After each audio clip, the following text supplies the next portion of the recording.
Epione pain management and regenerative centre. ఇక మీ నొప్పులు శాశ్వతం కావు. తూర్పుగోదావరి జిల్లా అనపర్తి నియోజకవర్గం టికెట్పై అంతా కూడా సంగతి అయితే విడిందని చెప్పాలి. అలాగే జనసేన, అలాగే టీడీపీ, బీజేపీ ఉమ్మడి అభ్యర్థిగా బీజేపీ నుంచి అయితే ఇప్పుడు ప్రస్తుతం నల్లమల్లి రామకృష్ణారెడ్డి అనపర్తి నుంచి అయితే పోటీ చేయబోతున్నారు. ప్రస్తుతం మాట్లాడే ప్రయత్నం చేద్దాం. ఈరోజు అయితే నామినేషన్ ప్రక్రియ భారీ ర్యాలీ మధ్య జరిగింది. సార్ చెప్పండి, ఈరోజు నామినేషన్ ప్రక్రియ బీజేపీ నుంచి మీరు ఏ విధంగా నామినేషన్ వేశారు, ఎలా జరిగిందని? ఇవాళ అత్యద్భుతమైన స్పందన.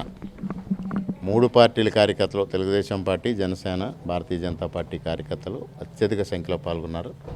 దాదాపు 12,000 నుంచి 15,000 మంది వరకు కార్యకర్తలు బైక్ ర్యాలీతో ఈ కార్యక్రమంలో పాల్గొన్నారు. అదేవిధంగా మేము రామవరంలో మొదలుపెట్టి రామవరం, మహేంద్రవాడ, పలమూరు మీదుగా అనపర్తి చేరినప్పుడు ప్రతి గ్రామంలోని కూడా మహిళలు కానీ, వృద్ధులు కానీ, ప్రజలు కానీ స్వచ్ఛందంగా బయటకు వచ్చి స్వాగతం పలికి, ఆశీస్సులు ఇచ్చి, మంగళహారతులు ఇచ్చి దీవించడం అనేది చాలా అత్యద్భుతమైన స్పందన.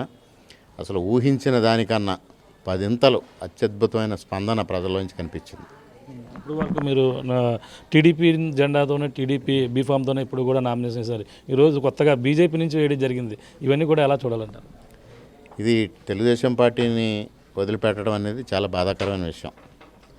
42 సంవత్సరాలుగా ఈ ప్రాంతంలో మూలారెడ్డే తెలుగుదేశమే మూలారెడ్డిగా గడిచిన పరిస్థితుల్లో ఇవాళ అనివార్యమైన పరిస్థితులు ఏర్పడి దాదాపు 3 వారాలు నేను ఎట్టి పరిస్థితుల్లోని వేరే పార్టీలో చేరేది లేదు, తెలుగుదేశాన్ని వీడలేదని భీష్మించి కూర్చున్న పరిస్థితులన్నింటినీ కూటమి నేతలు ముగ్గురు కూడా ఆలోచన చేసి తప్పనిసరి పరిస్థితుల్లో ఈ ప్రతిపాదన చేసి చంద్రబాబు నాయుడు గారు ఆదేశం మేరకు మాత్రమే నేను అటు బీజేపీకి వెళ్ళి పోటీ చేయడం జరుగుతుంది. ఇవాళ చంద్రబాబు నాయుడు గారు చెప్పింది ఒకటే, జెండా ఏదైనా కూటమి ఎజెండా గెలవాలి, ప్రతి నియోజకవర్గంలోని బలమైన అభ్యర్థి పోటీ చేయాలి, తద్వారా జగన్మోహన్ రెడ్డి రహిత ఆంధ్రప్రదేశ్ని సాధించాలి, మరోపక్క దేశానికి మోడీ గారి నాయకత్వం అవసరం. ఈ 2 విషయాలని దృష్టిలో పెట్టుకుని ప్రతి చోట కూడా బలమైన అభ్యర్థుల్ని మేము పోటీలో నిలబెట్టాలనుకుంటున్నాం. అందుకు తప్పనిసరిగా నువ్వు పోటీ చేయాలని వారి ఆదేశం మేరకు చేశాం.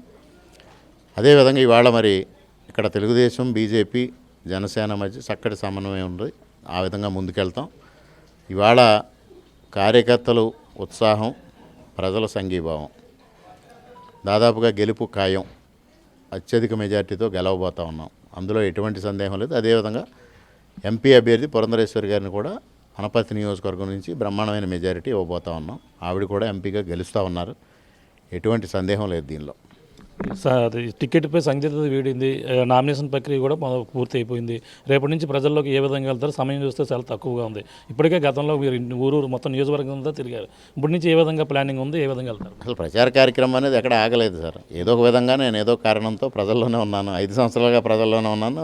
ఈ 4 రోజులుగా కూడా ప్రజల్లోనే ఉన్నాను.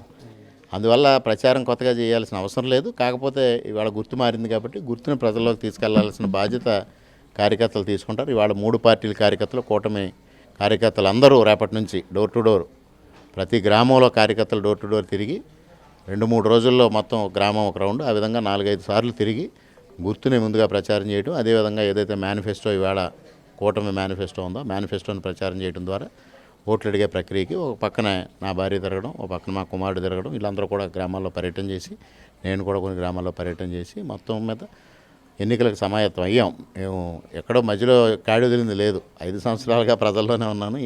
ఈనాడు ప్రజల్లోనే ఉన్నాను. సమస్య వచ్చిన తర్వాత కూడా ప్రజల్లోనే ఉన్నా.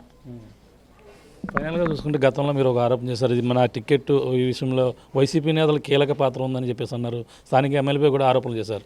ఇవన్నీ కూడా వాళ్ళ కౌంటర్ ఏ విధంగా ఉంది, దీటికి ఇచ్చారు? ఇంతవరకు వాళ్ళు ఏమైనా మాట్లాడారంటే నేను వాళ్ళ మీద ఆరోపణ చేశాను.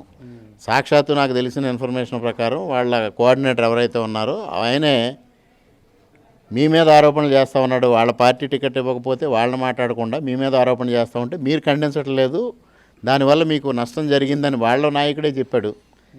వాళ్ళు ప్రయత్నం చెయ్యకపోతే, వాళ్ళ పాత్ర లేకపోతే, కనీసం మా పాత్ర లేదు, మా మీద ఎందుకు ఆరోపణ చేస్తున్నారని వాళ్ళు మాట్లాడాలి కదా. వాళ్ళ సోషల్ మీడియాలోనే తెలుగుదేశం పార్టీ వ్యవహారాలు, బీజేపీ వ్యవహారాలు, జనసేన వ్యవహారాలు కూడా వాళ్ళే కామెంట్స్ చేస్తూ ఉన్నారు. అంటే దాన్ని బట్టి అర్థమవుతోంది ఎవరి ప్రయత్నం ఉందో. కాకపోతే ఏంటంటే ఆర్థికంగా కొంత నష్టం జరిగింది వాళ్ళకి. ఇది కొన్ని కమిట్మెంట్స్ ఇచ్చారు, ఆర్థికంగా కొంత నష్టపోయారు. దానికి మాత్రం నేను వాడికి చాలా విచారం వ్యక్తం చేస్తూ ఉన్నా. ఫైనల్గా చూసుకుంటే ఈరోజు మొన్నటి వరకు కూడా శ్రేణులు అందరూ కూడా కొంచెం నిరుత్సాహంతో ఉన్నారు. కానీ ఈరోజు భారీ ర్యాలీ మధ్య ఉన్న జనాలకి ఎటువంటి బూస్టింగ్ ఇచ్చారు?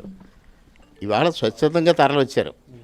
నేను ఎక్కడా పెట్రోల్ కూపన్స్ ఇవ్వాలా, ఎక్కడా వాటర్ ప్యాకెట్స్ ఇవ్వాలా, ఒక భోజనం మాత్రం ఏర్పాటు చేసాం.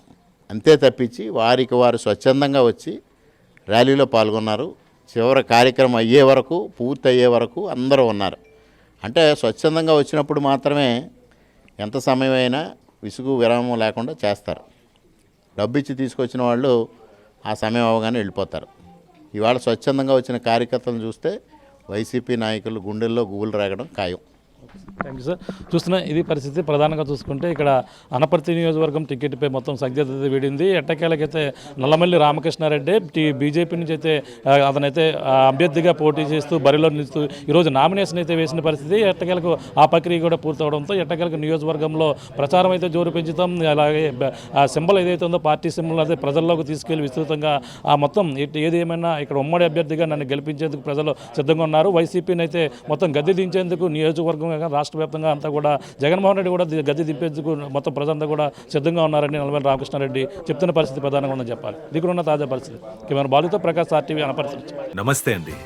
ఇది వ్యాపారం గురించి కాదు, ఓటు గురించి. ఎన్నికల్లో ఓటు వేయడం మన హక్కు మాత్రమే కాదు, కర్తవ్యం. ఎంతో మంది మహా నేతలు శ్రమించి ప్రాణత్యాగం చేసి ఈ అవకాశాన్ని మనకిప్పించారు. అందరూ ఓటు వేద్దాం. ఎందుకంటే ఓటు హక్కు ఊరికే రాదు. నా ఓటు ఎవరికో తెలుసా?